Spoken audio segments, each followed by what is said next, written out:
Oui, monsieur le maire, monsieur l'adjoint, mesdames, messieurs les élus, je voterai contre cette délibération qui prévoit la fermeture de la dernière école présente entre la place des Jacobins sur le 2e arrondissement et le bas des pentes de la Croix-Rousse sur le 1er arrondissement. Ce quartier perd donc un équipement public favorisant le maintien d'une vie de quartier et d'une vie familiale, ce qui va contribuer, comme l'a très bien dit Isabelle Grandjean, à renforcer encore la désertification de la presqu'île par ses habitants et ses commerces de proximité. Au-delà, une école, monsieur le maire, n'est pas n'importe quel équipement public. Et fermer une école publique n'est pas une formalité, c'est un véritable traumatisme. Aussi, et comme le règlement intérieur m'y autorise, je demanderai le vote à scrutin public de cette délibération, car il n'y a pas ici de consigne de groupe à donner. Chacun, chacune engagera sa responsabilité personnelle sur ce vote. Je disais donc que ce n'était pas une formalité que cette décision. Pourtant, monsieur le maire, monsieur l'adjoint, vous avez traité cette fermeture avec une grande légèreté. Annonçant donc la fermeture de l'école aux parents d'élèves par courrier simple en date du 19 février dernier, avant même de prendre l'avis des conseillers municipaux réunis en commission éducation, avant même de prendre l'avis du conseil du 1er arrondissement qui a émis comme le 2e un avis unanimement défavorable, en tout cas en ce qui nous concerne, et avant même le vote en conseil municipal réuni aujourd'hui. Alors, puisque la lettre de monsieur Corazol aux parents d'élèves vaut apparemment pour décision, puisqu'on n'a même pas besoin d'attendre nos débats, je vais reprendre cette lettre et monsieur Corazol, je vous remercierai de répondre à quelques-unes de mes questions, levant ainsi la suspicion de détournement de pouvoir et levant l'idée que les motifs sécuritaires sont en fait avancés pour mieux cacher un motif qui n'est que comptable. Vous dites dans le courrier aux parents les enfants ne bénéficieront pas de conditions normales de récréation, superficie, jeux, compatibles avec les nouvelles contraintes de sécurité demandées par les ministres de l'Éducation nationale et de l'Intérieur depuis les attentats de novembre 2015. À quelles normes précises, monsieur Corazol, faites-vous référence concernant les surfaces et les équipements de jeu nécessaires dans les espaces récréatifs ? Quels sont les éléments factuels, chiffrés, mesurables, qui sont mentionnés dans les nouvelles contraintes de 2015 que vous citez dans ce courrier et qui permettent d'asseoir votre décision. Pour ma part, j'ai repris la circulaire du ministère de l'Intérieur de 2015 et de l'Éducation nationale. Je n'y trouve aucun élément chiffré ni mesurable. Ensuite, dans votre courrier, vous continuez.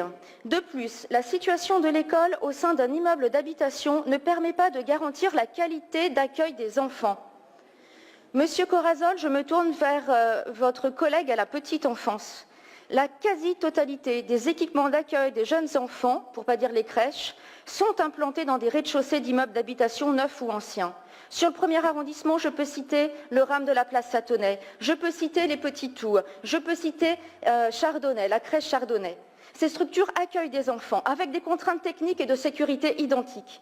En quoi ce qui constitue une norme pour les équipements d'accueil petite enfance n'est pas satisfaisant pour la qualité d'accueil dans cette école, alors que la réglementation est la même. Si on suit le raisonnement de M. Corazol, il faudra donc fermer tous les équipements petite enfance, en tout cas une grande partie de notre ville, sous peine d'engager votre responsabilité, Madame, Monsieur. D'autre part, vous dites également « L'école a subi et connaît des désordres techniques récurrents. Le dernier en date nécessita l'évacuation en urgence suite à des travaux privés dans les étages. » Monsieur Corazol, faut-il comprendre que l'origine des désordres n'était pas liée au bâti de l'école ou ses caractéristiques, mais due à une intervention exogène d'un tiers ? Les travaux au sein d'une copropriété affectant les éléments structurels sont soumis à autorisation. Y a-t-il eu un défaut d'information ou des manquements de la part de ce tiers au respect des règles de l'art? La ville s'est-elle retournée contre l'opérateur en charge de ces travaux? Et puis ces travaux sont désormais achevés. Quels sont donc les éléments qui vous laissent penser que de nouveaux désordres ponctuels pourraient devenir récurrents au point de motiver la fermeture de l'école? Ensuite, vous écrivez « Il s'agit de la seule école lyonnaise qui n'appartient pas à la ville, ce qui rend son fonctionnement lourd et complexe. » La ville n'est-elle pas propriétaire d'une partie de l'école? Quels sont les éléments factuels qui rendent le fonctionnement lourd et complexe? D'autre part, notre ville a-t-elle envisagé l'acquisition des locaux dont elle n'a pas la propriété? Et puis, vous concluez, pour ces raisons et dans l'intérêt des enfants, il m'est apparu responsable, après concertation avec l'inspection académique, d'engager une procédure de fermeture de cette école. Peut-on connaître les modalités de cette concertation?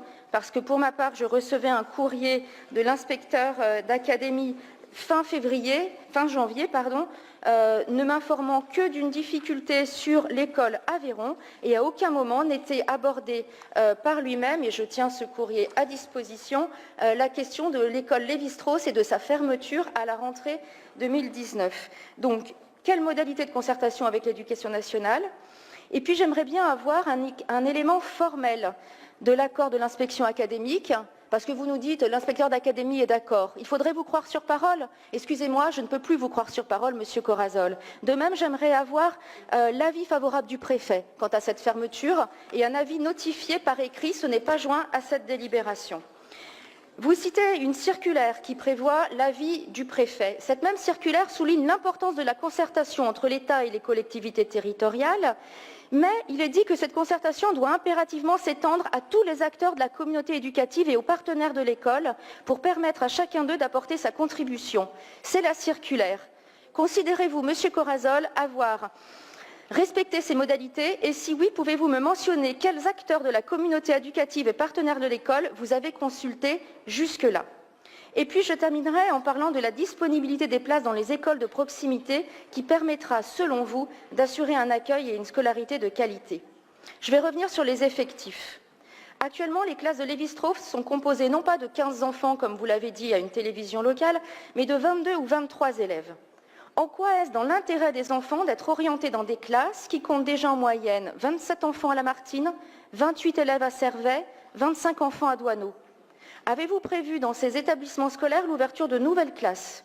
En quoi est-ce dans l'intérêt des enfants de ces autres écoles de voir mécaniquement l'effectif de leurs classes augmenter?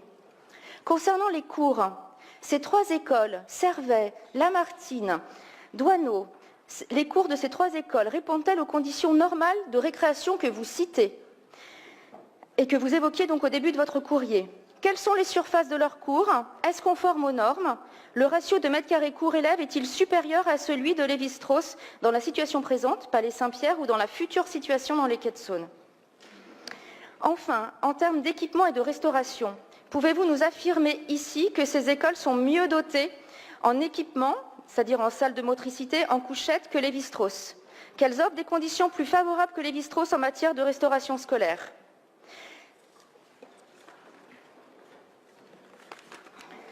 Excusez-moi, non, ce n'est pas terminé. Oui, je sais, mon temps de parole est dépassé, mais le sujet est d'importance. Concernant maintenant, Monsieur le maire, je voudrais revenir une dernière chose sur ce sujet. Depuis 2015 et jusqu'en 2020, la ville mène une opération, Monsieur Corazol, vous le savez bien, relative à la sécurisation anti-intrusion dans les groupes scolaires. Une enveloppe dédiée est allouée d'environ 2 millions d'euros.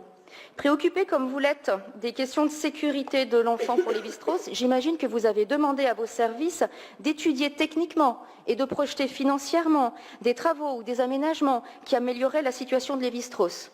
Aussi, je vous remercie de nous fournir les résultats de ces études menées par les services et dans le cadre de ce budget alloué. Ensuite, je vous avais demandé, Monsieur Corazol, en séance publique de juillet 2016, de bien vouloir étudier comment recréer un groupe scolaire dans le bâtiment de la rue Paul Chenavard.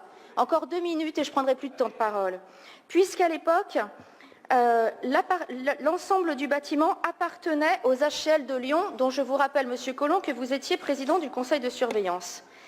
Je demandais ça en juillet 2016. En août 2016, les HCL faisaient part de leur intention de vendre cet immeuble rue Paul Chenavard. Vous avez sûrement étudié, Monsieur Corazol, sur quelle base vous pouviez racheter cet immeuble d'un partenaire privilégié des HCL pour y installer un groupe scolaire conséquent qui réunirait maternelle et élémentaire. Je vous remercie aussi de me faire passer les éléments qui prouvent que vous avez bien étudié sérieusement cette décision de racheter l'immeuble dont le propriétaire était les HCL.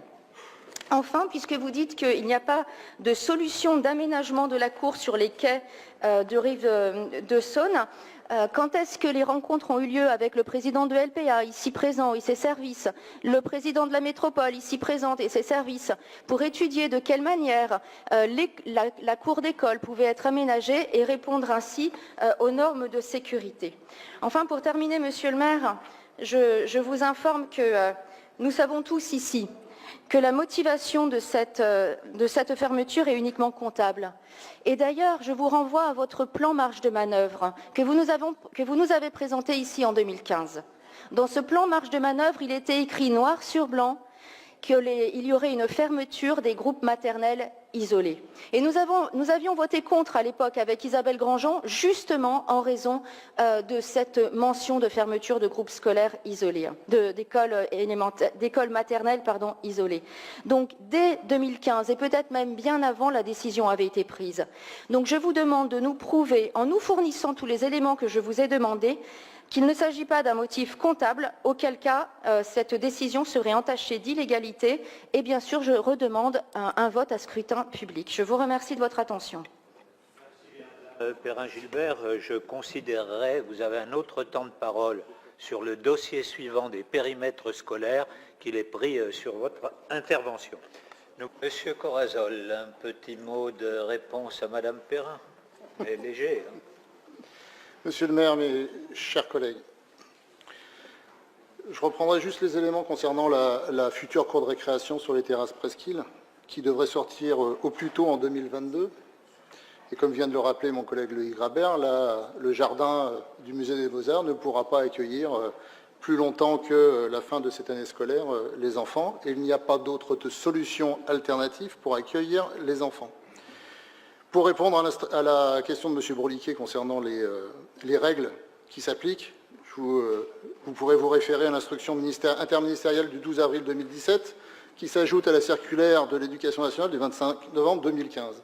Et c'est sur ces deux textes que l'inspecteur de l'Académie chargé de la sécurité a rendu un avis négatif pour la poursuite de l'exploitation de la cour au moment des travaux de LPA sur les terrasses Presqu'île en cours d'élaboration. Donc on a bien un texte qui permet à un moment donné d'avoir les ressources juridiques pour évaluer la dangerosité ou pas d'une cour ou d'un espace. Sur la sécurité, je veux revenir, Madame Perrin-Gilbert, à ce que vous avez dit lors de la commission. Vous avez largement critiqué l'ensemble des arguments sur la sécurité des cours d'école, en qualifiant notamment, et je vous cite, le risque terroriste de fort peu probable en centre-ville, pour balayer effectivement d'un revers de main ces arguments. Je vous laisse évidemment l'entière responsabilité de vos propos. Pour ce qui nous concerne et ce qui me concerne personnellement, je ne mettrai jamais la sécurité de manière marginale dans le traitement des dossiers liés aux 38 000 enfants de la ville de Lyon. Donc c'est un dossier particulièrement sensible, c'est un dossier prioritaire. Et effectivement, la première chose qu'on doit assurer aux parents lorsqu'ils viennent nous déposer leurs enfants à l'école, c'est d'en assurer la stricte sécurité. Donc dans ce cas-là, je le répète, et je n'en démordrai pas, la sécurité des enfants, à la fois sur le cheminement, à la fois sur le confinement, n'est pas assurée. Sur les aspects plus pédagogiques, parce qu'effectivement, un certain nombre d'entre vous sont revenus sur les aspects un peu pédagogiques, est-ce qu'on peut raisonnablement dire que la fermeture de l'école va entraîner une détérioration des conditions pédagogiques pour ces enfants dans les autres établissements? Si je me réfère à ce que disait mon prédécesseur en 2010, je pense que non. Et je vais vous citer très rapidement ce que disait mon collègue adjoint en 2010 lors de la fermeture de l'école Kergomar. L'école Kergomar était une école maternelle isolée, comme vous le dites, Madame Perrin-Gilbert, de 44 enfants et de 2 classes élémentaires. Et il disait la chose suivante, uniquement sur le domaine pédagogique. Je cite, « Il est vrai que les écoles maternelles de 2 classes, quelle que soit l'impression de cocon qu'elles peuvent donner, et ce que je comprends parfaitement, sont, et ce n'est pas moi qui le dis, ce sont des spécialistes, et en particulier les inspecteurs de l'Éducation nationale, n'offrent pas les mêmes ressources pédagogiques, les mêmes capacités de développement de projet, la même sécurité en cas d'absence soit d'une ATSEM, soit d'un enseignant, et qu'il est préférable de pouvoir disposer d'au moins 3 ou 4 classes pour avoir en quelque sorte un niveau par âge des enfants de l'école maternelle. C'est cela, une école maternelle complète. Et Madame Perrin-Gilbert, à cette époque-là, vous avez voté cette délibération concernant la fermeture de cette école-là, et on ne parlait pas de sûreté des enfants et de sécurité des enfants. Donc je veux bien qu'en 9 ans, vous ayez pu évoluer sur un ensemble de points. Sur le niveau pédagogique, je pourrais le comprendre. Sur la sécurité, vous m'excuserez, mais je ne comprends pas cette évolution dans le temps. Puis je me permets d'interroger Monsieur l'adjoint, puisque s'il a dit, il a affirmé qu'il y avait nécessité d'avoir des écoles de plus de 2 classes. Donc je m'interroge sur l'avenir de l'école de la Sarah, de l'école Mathilde Sirot et de l'école Maurice Carême. C'est laquelle la prochaine? Merci à Madame Nachuri. Donc on répondra dans une prochaine séance. On aura l'occasion de reparler des périmètres. Donc, chers collègues, j'ai un vœu qui a été présenté par Mesdames Grandjean et Perrin-Gilbert. Je donne la parole à Madame Perrin-Gilbert pour vous le présenter. Oui, Monsieur le maire, Monsieur l'adjoint, je note tout d'abord que vous n'avez répondu à aucune des questions précises que je vous ai posées en séance publique, préférant y compris caricaturer et déformer mes propos en commission éducation. Cette technique vieille comme le monde est un aveu de faiblesse qui masque mal votre difficulté à expliquer votre choix. Concernant donc la fermeture de l'école maternelle, nous y revenons avec un vœu que je présente au nom d'Isabelle Grandjean et moi-même. Élus du 1er arrondissement, nous contestons le projet de fermeture de l'école Lévi-Strauss qui priverait l'ensemble d'un quartier d'une école publique en proximité.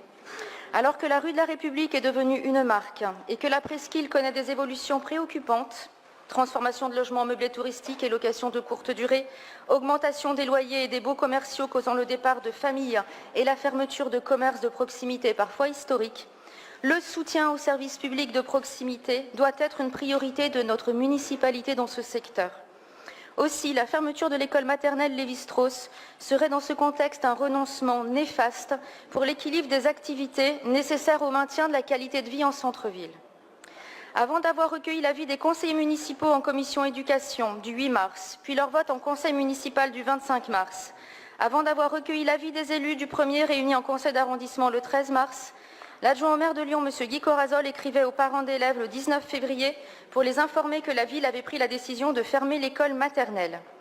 Le projet de fermeture d'une école publique n'est pas une formalité et nous regrettons l'absence de consultation des élus municipaux et d'arrondissement avant la prise de décision, de l'équipe pédagogique et des personnels municipaux, des parents d'élèves et des délégués départementaux de l'éducation nationale. Nous contestons l'argumentation de la ville de Lyon relative à l'insécurité des parcours, alors même que de nombreux écoliers lyonnais se trouvent dans des situations comparables, ne serait-ce que pour se rendre dans un restaurant scolaire d'une école voisine. Nous rappelons en outre que le projet d'aménagement des rives de Saône, tel que validé par les élus, mais aussi les services métropolitains, prévoit une cour de récréation. Et, Monsieur Corazol, il y a un espace de confinement qui est prévu sur l'aménagement. Non, monsieur le maire, non, on ne peut pas, c'est des sujets d'importance. Je sais que vous êtes pressé. Si vous voulez. Qui est pour le vœu? Le vœu. Allez.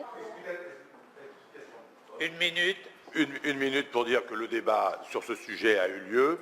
Le groupe Les Républicains, le groupe Les Indépendants ont très clairement pris position contre cette fermeture. Il y a eu un vote public qui a permis d'exprimer notre position et donc nous ne participerons pas au vote. Merci bien. Donc, qui est pour le vœu? Qui est contre le vœu? Qui s'abstient? Qui ne participe pas au vote? Nous en avons terminé. Voilà, c'est la fin de ce conseil municipal. Vous pouvez en retrouver la